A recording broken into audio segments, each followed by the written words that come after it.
fez um altar com 12 pedras. Cada príncipe, eram 12, pegou uma pedra lá no leito do rio. Com essas 12 pedras, ele fez um altar. E ele conquistou a terra.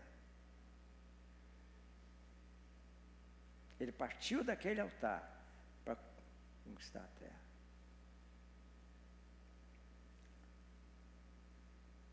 Eu estava com o Dudu e falei: Dudu, vamos pegar 12 pedras aqui, lá, quando a gente estava nas manifestações, lá em frente ao QG do Exército. Nós pegamos 12 pedras, ali, pedras pequenas. Eu fiz um altar no quarto do hotel, ali.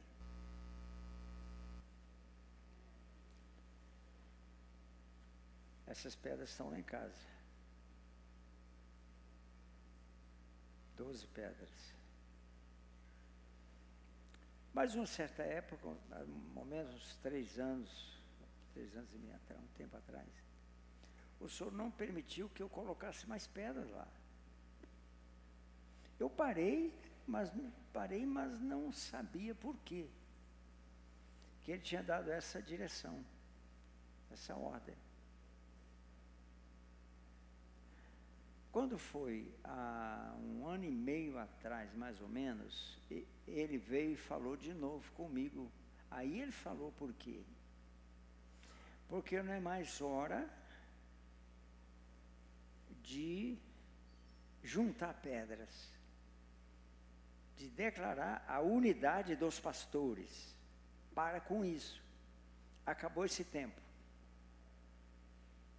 Porque é hora de juízo sobre eles. E o juízo está sobre esses pastores. Que tipo de juízo? Hoje, no momento, entregando muita coisa para eles. Ministérios enormes. Igrejas abarrotadas. Muito dinheiro. Você quer, vou te dar.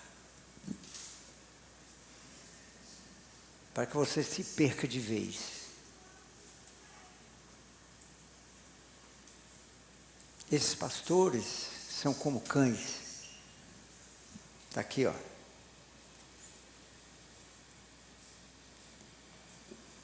Oportunamente vou mostrar isso. São como cães. Fora ficam os cães. Apocalipse 22, 15. Fora ficam os cães.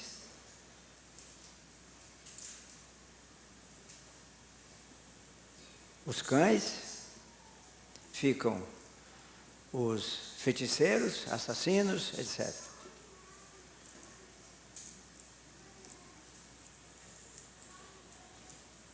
Esses pastores criaram para eles uma teologia de facilidades. Leia para mim Mateus 7,14.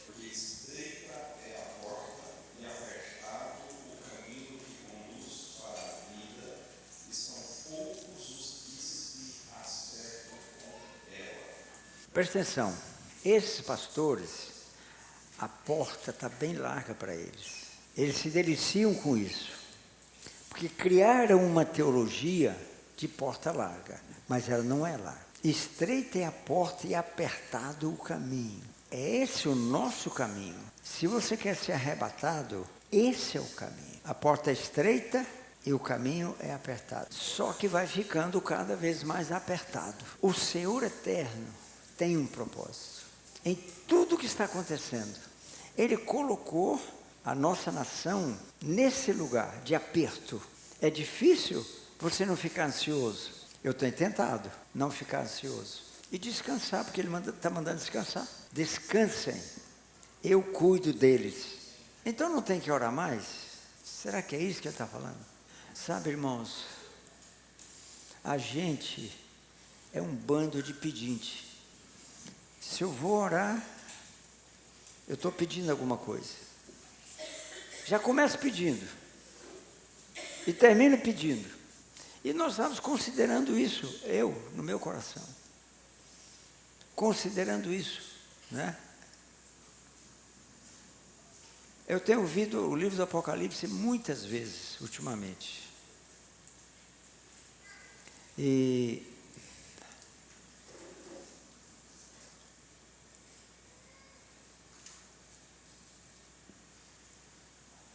o Santo dos Santos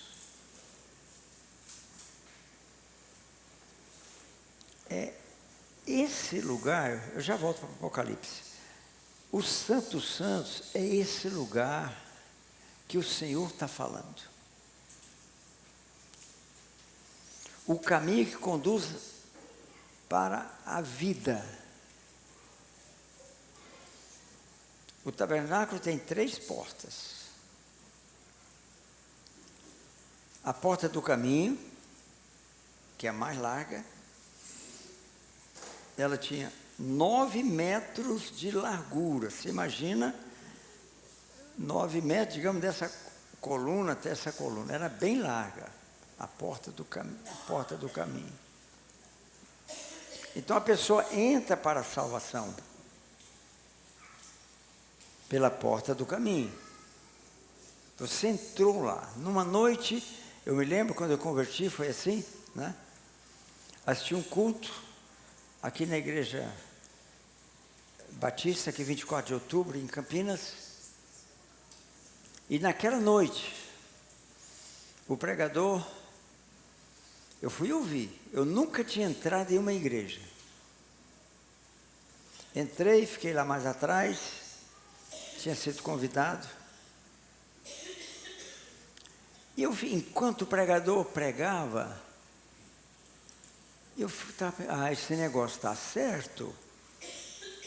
Esse negócio está certo.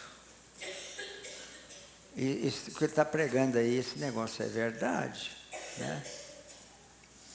E quem primeiro me discipulou para me converter foi um diácono da Igreja Católica. Como foi isso? Eu morava em Goiânia, num hotel. Foi naquele hotel que o meu primo, o Sérvulo, começou a me pastorear. Eu morava naquele hotel. E ali ele começou a evangelizar, né? Mas eu ia na missa. E ali perto do hotel, na Paranaíba, tem a igreja está lá. Tem uma igreja católica ali, acho que é a principal da cidade, ali, né? E eu cheguei para a missa, eu era adolescente, terminando a adolescência, eu tinha um paletózinho que vinha só até aqui, ó. Mas para ir na missa tem que pôr o paletó, eu não tinha outra, pus aquele. Aí quando eu vou entrar, a missa das 7 da noite, quando eu vou entrar, um diácono da igreja, todo petecado, bonitão. Moço, o senhor não pode entrar, né? Essa missa não é para você. É só para pessoas da sociedade. E eu voltei humilhado para o hotel. E pensei, essa religião não pode ser de Deus. Logo em seguida, eu entreguei a minha vida para o Senhor, na Igreja Batista, que é dia 24 de outubro.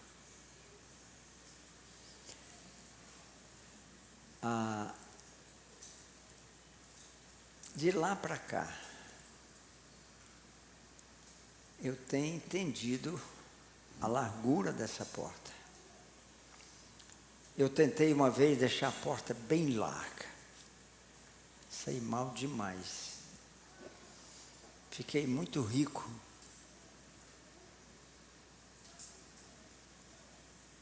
acumulei muita riqueza.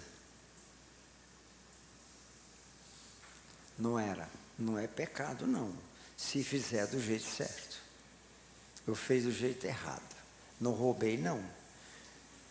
Roubei sim, que eu sonegava muito imposto, viu? Sonegava bastante. O que eu podia eu sonegava, né? E o tabernáculo, irmãos, por que eu contei essa história? Porque para mim, eu quero ser arrebatado. Eu falo, Senhor, eu pago qualquer preço. Eu morro através de uma facada, de um tiro, queimado, como o Senhor quiser. Mas eu quero ser arrebatado. E eu quero alcançar um trono lá em cima. Eu quero esse trono. Porque esse trono está prometido para você. Para cada um aqui. O Senhor fala assim, Apocalipse 3, 21. Ao vencedor, darei que se assente comigo no meu trono, porque eu venci e assentei com meu Pai no seu trono. Qual o preço que ele pagou para sentar num trono com o Pai? A cruz, a morte, o sofrimento. O sofrimento faz parte do cristianismo. A gente é muito ruim. Esqueça a teologia do conforto. Você pode até ter conforto, não é pecado você ter conforto. Esse aqui é o nosso palácio. Aqui é o palácio do Rodrigo. Olha aí. Olha para cima, você vê o palácio do Rodrigo. Está vendo? Esse é o palácio dele. A porta é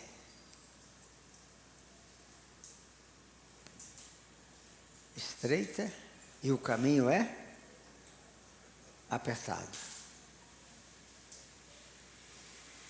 Aqui você tem o tabernáculo. A porta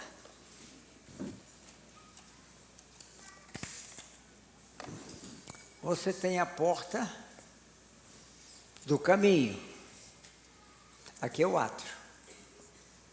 Aqui é o átrio. A porta do caminho. Aqui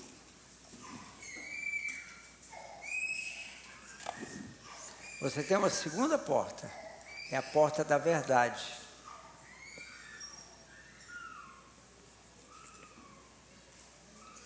E você tem uma terceira porta, que é a porta da vida. O caminho conduz à vida.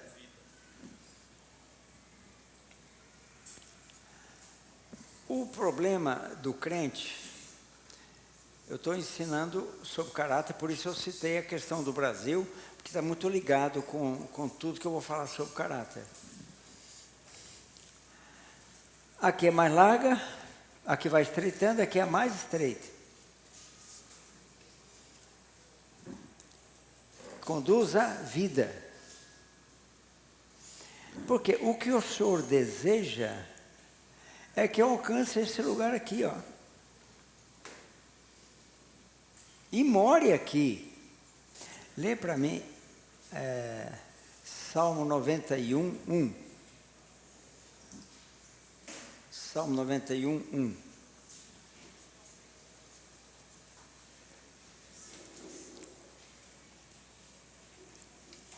Que habita no esconderijo do Altíssimo e descansa à sombra do Onipotente.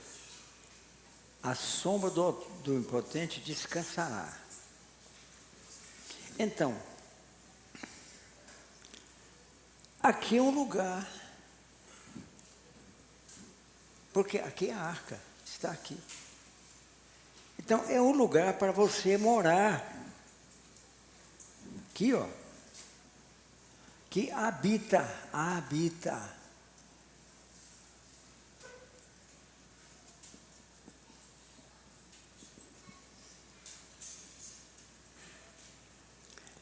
Você habita nesse lugar. Você mora nesse lugar. Tem 3 lugares para você morar. Tem o átrio. Aqui tem o lugar santo. Tem o lugar santo e tem o santo dos santos. Aqui é o lugar para você morar. Aquele que habita aqui. Tem todo um processo para você vir habitar aqui. Pode ser longo ou não, conforme o seu nível de obediência. Só depende do seu nível de obediência. Chegar aqui mais rapidamente ou não. Você pode chegar rapidamente. Ou não chegar nunca. Porque aqui, ao vencedor, darei o quê? Que se assente comigo no meu trono. É aqui, ó. Aqui é o lugar da arca. É aqui o lugar do trono. Então, é um lugar para você morar. Se você está dentro do carro, você está em casa, onde você estiver, você pode estar morando aqui. Eu gosto muito de ficar sozinho, irmãos. Eu já quero voltar aqui daquilo que o Senhor falou comigo, no monte. Mas eu gosto muito de ficar sozinho. Gosto de ir para o monte. O melhor lugar para mim é o monte. Ontem, eu peguei o avião em Juazeiro, fui ministrar lá no intensivo, lá com o pastor Vinícius, 3 horas de avião, de Juazeiro a São Paulo, que você vai a Guarulhos, e depois Guarulhos, Goiânia, você volta um pouco. Só que eu tive que ficar lá mais 3 horas e 40 minutos. E eu achei bom demais, irmãos, aquilo. E depois mais 1h20. 3, mais 3h40, mais 1h20. Daí perto de 8 horas. Irmãos, não vou dizer cada minuto, mas eu aproveitei o máximo que eu pude aquelas 8 horas. Sozinho, só eu e ele. Entendeu? Uma oportunidade que eu tive, né? Esse é um lugar para você habitar. Eu vou estar voltando a falar com vocês sobre o tabernáculo. Deixa eu continuar falando sobre o que aconteceu no monte, dia 1º. Descansem, eu cuido deles. Então, é um tempo, seria bom tampar aqui para não secar, né? É um tempo de buscar o Senhor enquanto se pode achar. Então, irmãos, quando ele falou assim, descansem, é duro, hein, descansar a hora dessa? Mas ele mandou descansar. Eu estou tentando descansar. Ontem eu descansei. Então, irmãos, aí eu falei, Senhor, então, olha, eu vou jejuar, vou fazer tudo que eu tenho que fazer, eu já estava fazendo, né? Nós tivemos cerca de 40 dias lá nas manifestações, foi uma coisa linda demais, linda, linda, linda, né?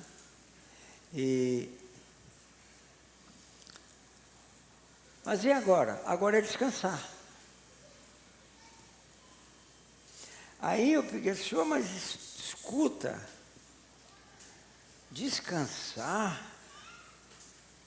Como é que é essa história?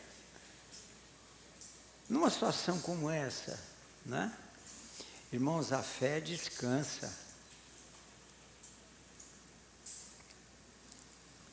Quando o Senhor foi expulsar os demônios do Gadareno, o barco estava afundando, irmãos. E o que o Senhor estava fazendo? Dormindo.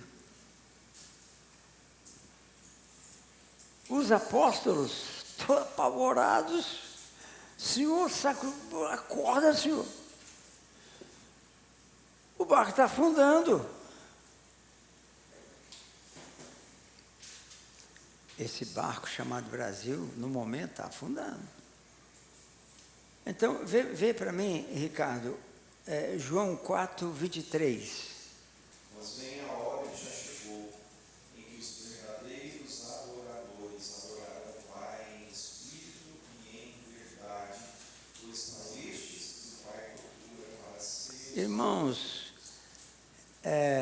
quando o Senhor me mostrou agora, eu ficava perguntando para ele. Ele está em busca de quê? De adoradores. A adoração está no Santo dos Santos. Ele está em busca de adoradores. Não fale que ele está em busca de pregadores, de não sei o quê. Ele está em busca de adoradores. Ele está buscando isso. Em que momento você adora? É num momento como esse. É que nós precisamos começar a adorar o Senhor. Ele precisa. Por isso, olha a minha mão, minhas mãos.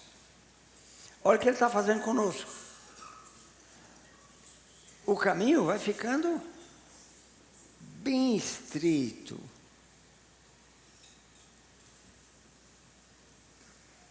Você podia olhar para o Bolsonaro, agora não pode mais.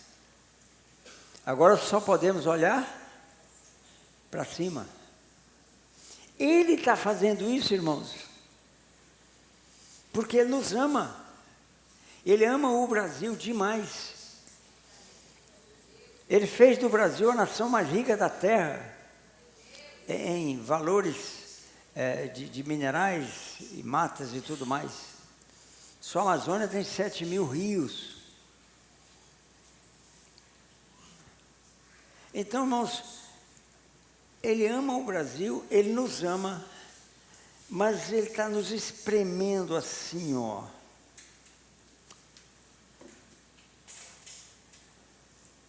Para fazer de nós adoradores.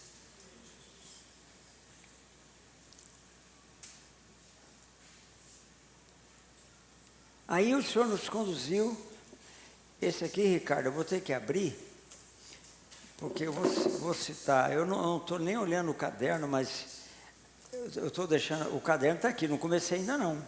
Ainda não comecei minha aula hoje.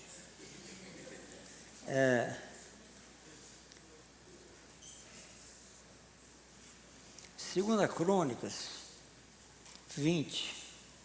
Aqui tem uma história, que é a história do rei Josafá contra 2 reis.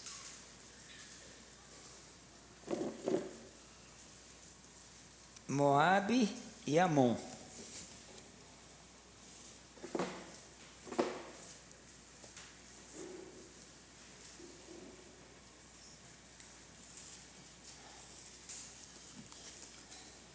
Depois disto, verso 1, os filhos de Moabe, os filhos de Amon, com alguns dos meunitas, vieram pelejar contra Josafá.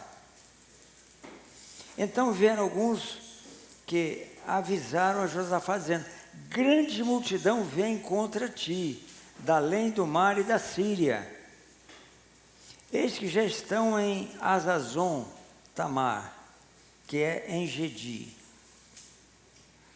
Então Josafá teve medo e se pôs a buscar o Senhor.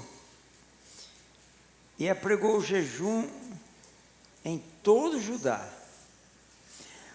Olha aqui, irmãos. Ele ficou numa situação desesperada.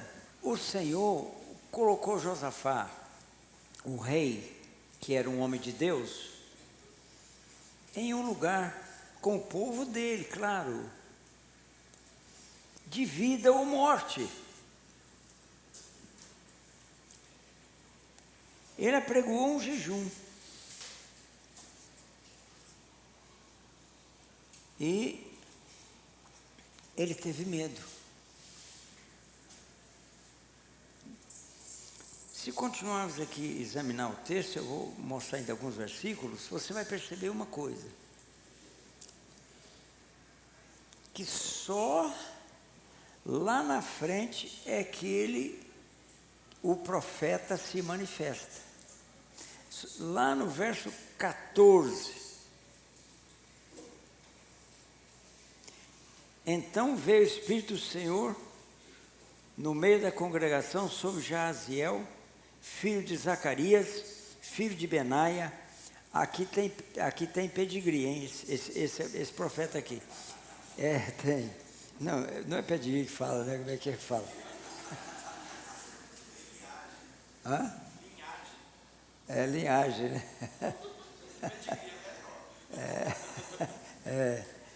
Ele tem um DNA, né? Benaia, filho de Jeiel, filho de Matanias, levita, dos filhos de Asaf. Então aqui tem uma linhagem, usando aqui uma palavra mais nobre, né? Porque o pastor Rafael é nobre. Ele é nobre, o coração dele é nobre, né? E está aqui a nobreza aqui, ó. Chegou até Asaf, né? Aí, irmãos, o Senhor levantou um profeta. E o Senhor sempre levanta profetas, né? Em momentos como esse. Os profetas vêm em momentos de crise. Aí é que o profeta atua. O profeta sofre que só ele, mas ele atua. Daí, né? Então, o que nós temos aqui, irmão? O que nós temos aqui? Olha o versículo 9. Leia para mim, o Guilherme. Ricardo, o versículo 9, eu vou escrever aqui para não esquecer. Se algum mal nos sobrevier, espada ou castigo, peste ou fome, nós nos apresentaremos diante desta casa e diante de ti, pois o teu nome está nesta casa, e clamaremos a ti na nossa angústia, e tu nos ouvirás e livrarás. Irmãos, nós estamos todos muito angustiados. Sim ou não? Ou você está assim, derramando alegria, derramando, né? Aliás, Tiago manda a gente ficar alegre. Tiago não tem jeito, não. Tiago é um problema para mim, irmãos. Porque ele fala assim: tem motivo de toda alegria o passar por várias provações. Tiago, não, complicado, Tiago, né? Então, nós estamos em angústia, irmãos, momento de angústia, né? Essa angústia, ela é necessária.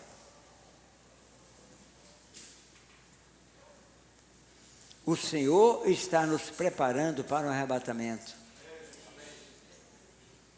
Era preciso. A gente não ora direito. Não adora direito. Eu lembro um dia, lá em Brasília, nós estávamos adorando e Acho que o Jonas estava no teclado, tá, a Brenda, tal. Nós estávamos adorando. Mas chovia. Lá só uma lona, era uma lona, né? Só uma lona, né? Então, chovia demais. É um pouco escorregadia assim. A água vinha para dentro da tenda lá, da barraca. A gente estava dançando em cima daquilo. Literalmente dançando na lama.